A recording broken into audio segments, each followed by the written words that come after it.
High বন্ধুরা, আবার একটা নতুন ব্লগ নিয়ে চলে এসেছি। দেখো পুকুরে মাছগুলো কেমন ভেসে গেছে।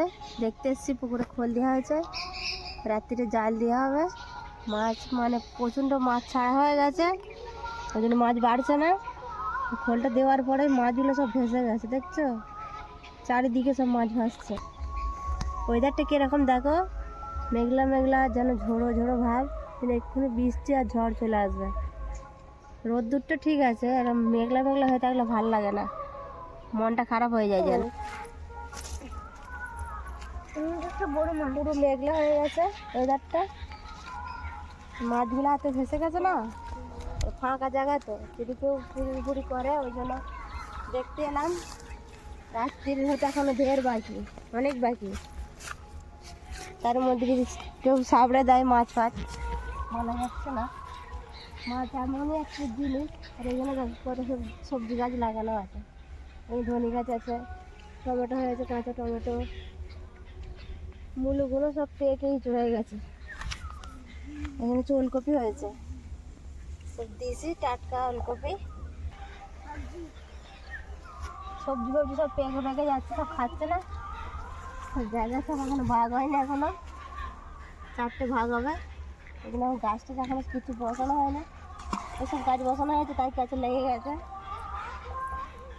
বাচ্চাদের ঝালা শুরু হয়ে গেছে পুকুরেতে।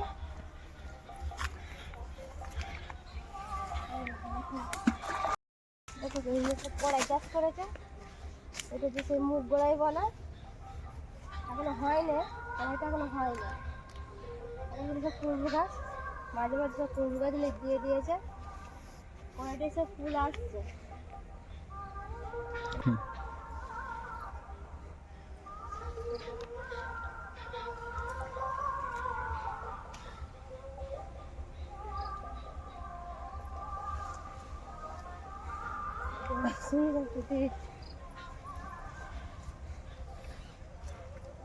দাদা এটা কি গাছ বলো তো? এটা আমাদের এখানে প্রত্যেক জায়গাতেই হয়ে আছে, এখন ফেমাস এই ফলটা।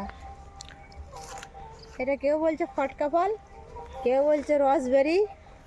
এখন আমরা খাইনি, ও মানে প্রতিটা জায়গায় হয়ে আছে, অনেক দামি। আর ওখানে নেই বলো, চলে আসে এখানে, আসলে পেয়ে যাবে বন্ধু। অনেক দামি বন্ধু, অনেক দামি ফল এটা। আমার ছেলে বলছে অনেক দামি ফল। এটা কি ফল কমেন্ট করে জানিও তোমরা। আমার তো ওই নাম দুটো জানা আছে, আবার তোমাদের কি সব জানা আছে সেগুলো কমেন্ট করে বলো। মাছগুলো ডুবে যায়, মাছ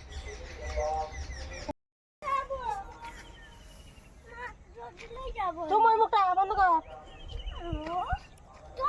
দেখো বন্ধুরা, আমি সেখানে ঘুরতে এসেছি, সেই পুকুরে, ঝিলে, পুকুর ঝিল সবই কত সুন্দর লাগে। এখানে আসলে মন খারাপ থাকলে মনটা ভালো হয়ে যায়। চারিপাশটা সবুজ আর সবুজ, নারকেল গাছের সারি ধারে ধারে কলা গাছ আছে, কত সুন্দর লাগে এখানটা আসলে পারে। আর বক ঘুরে বেড়াচ্ছে মাছ খাওয়ার জন্য, আর সেই পাশে থাকে কত সুন্দর সাদা বক। সব জায়গায় জল আছে, পুরো জায়গাটা এখন জল হয়নি, মাটি কাটতে কাটতে বন্ধ হয়ে গেছে। রোজের এখানে ঘুরতে আসলে মনটা একদম ফ্রি হয়ে যায়। এখানে রোজের একবার করে ঘুরতে আসে, মন খারাপ থাকলে মনটা ভালো হয়ে যায়। গরু চলে যাচ্ছে, গরুকে বেঁধে দিয়ে আসে, খিদে পেয়ে গেছে ওকে, আবার বাড়ি নিয়ে যেতে হবে, ওই জন্য চলে যাচ্ছে। ঘাসগুলো এত সবুজ, গরু মানে মানে বেঁধে দিলে গরু তো ঘাসগুলো খেতে লাগে, এত সুন্দর সবুজে সবুজ। আর বড় শাকও হয়েছে এখানে, শাকগুলো এখনো খাওয়া যাবে না, পেকে যাচ্ছে। তো চলে আসো, ঘুরতে যাও কি, চলে আসো এখানে। কারো কি মন খারাপ আছে, তাহলে এখানে মনটা ফ্রি করার জন্য চলে আসো। আজকে আমাদের ঠান্ডার উপোস, রান্না বান্নার সিন নেই, সারাদিনটা খালি ঘুরেই যাচ্ছে, মানে পুরো গ্রামটা আমাদের আগে ঠান্ডার উপোস আছে। ঘুরে চলে এলাম, আস্তে আস্তে খুব জোরে খিদে পেয়ে গেছে। আর আজকে ঠান্ডার উপোস বললাম, মা শীতলার পুজো হচ্ছে, সেখানে পান্তা ভাত নিয়েছি, জল ঢালা ভাত, কালকে রাত্রে রান্না করে রাখতে হয়েছিল। আর এগুলো হচ্ছে বাঁধাকপি ভাজা ভাজা করেছি, এখানে ঝাল ঝাল আলু ভাতে, এখানে নারকেল ভাজা, এখানে আলু ভাজা, ছোট ছোট আলু, নতুন আলু।